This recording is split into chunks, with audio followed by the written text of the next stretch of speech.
How does shame and guilt differ? Is there a healthy shame and an unhealthy shame that one can get stuck in?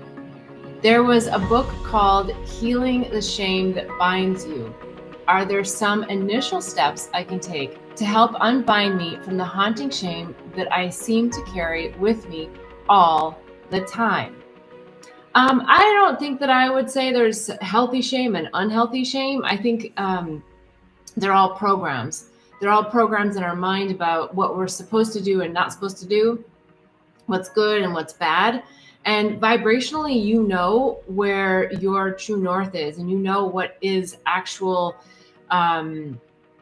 correct or appropriate behavior. Now, again, those are all still somewhat judgments of the mind, but if you're following me, it's an energy. It's an energy of something that you feel is not consistent with your highest self. It's not consistent with an energy that you feel is from the light and from truth and for the good of all humanity and for the good of yourself.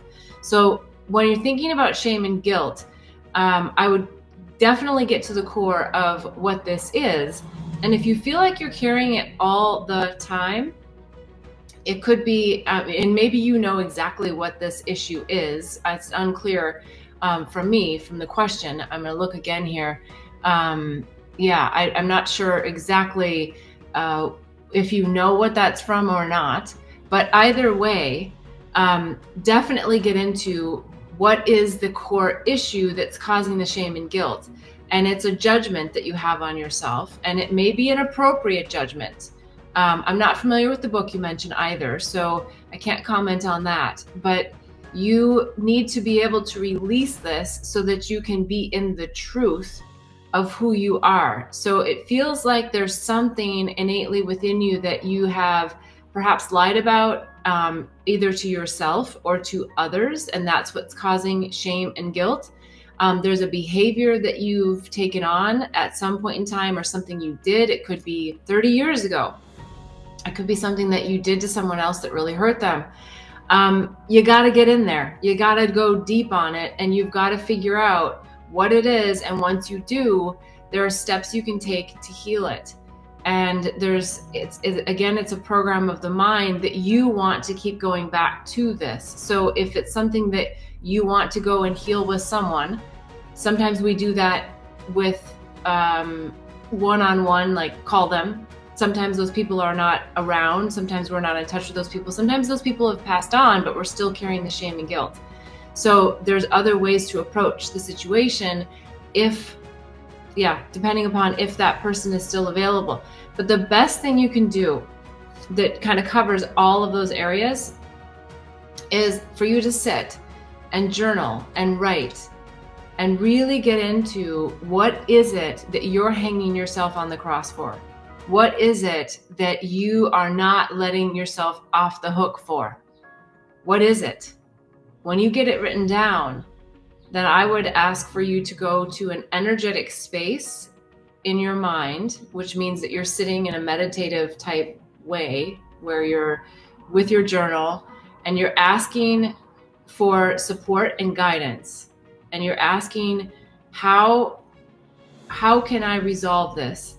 And write down what comes to you, right? It's not about like you sit there and you think about it. It's that you sit there and the best part is if you can just get that pen or pencil to just start writing and not be in the judgment of the mind. We don't want the mind to be involved in this. We want to do our very best to quiet our minds and to listen.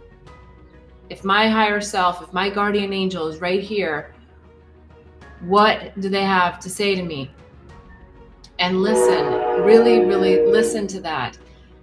And it may mean that you are writing to that person what it is that you would want to tell them if they were standing in front of you, or if you had them on the line, whether they're, here or passed on.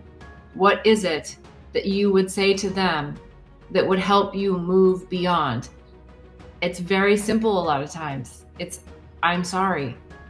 It's, I acknowledge that this happened, or I did that. And write that to them as though they're sitting there with you.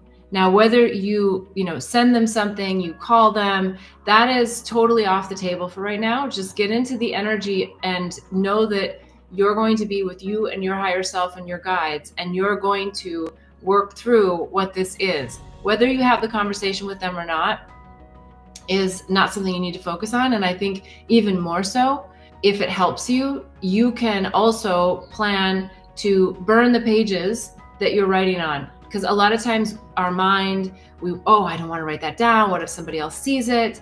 All of those thoughts. We want to eliminate the fear about other people seeing what we're writing. And sometimes that happens. I know early on in my journey when I used to journal, and it wasn't necessarily like something that was so private, but I just was private. And I would write like really like messy, because the writing process helped me, but I didn't want anyone else to be able to read what I was writing. And I got over that. So I don't do that anymore. But if that helps you to, just to scribble, to just get it out and get it down, then do that. Or tell yourself, hey, I can go and, in a safe way, burn the pieces of paper, and release that. Because a lot of times we don't have to actually be in communication with that other person to be able to heal whatever it is, a person, place, or thing that's causing that shame and guilt. So get in there, go deep. I know you're ready, otherwise you wouldn't be asking the question, because I know these questions aren't always easy to expose ourselves with. So please, just keep doing the work. You're doing a great job. I know you're on this. So hopefully that's helpful. If you have other things that you want me to clarify, let me know, and I'll put it in the notes if you're listening on live. Okay, thank you so much. I so appreciate every week all the questions you guys submit. I love answering them.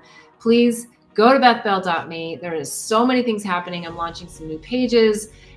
There's the Awakening and Healing Handbook. There's Psychedelics Resource Guide. There's the Herpes Handbook. There's, of course, the Angels, Herpes, and Psychedelics book.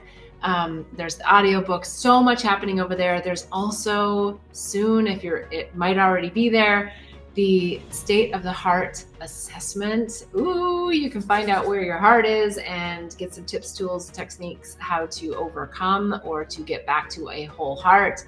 So I'm so excited for you to join me over at bethbell.me, and to join me next week, 11:11 a.m. I'll see you on YouTube. Bring your questions, submit them at bethbell.me/question, and have a wonderful week. And I wishing you nothing more than bliss and love. Namaste.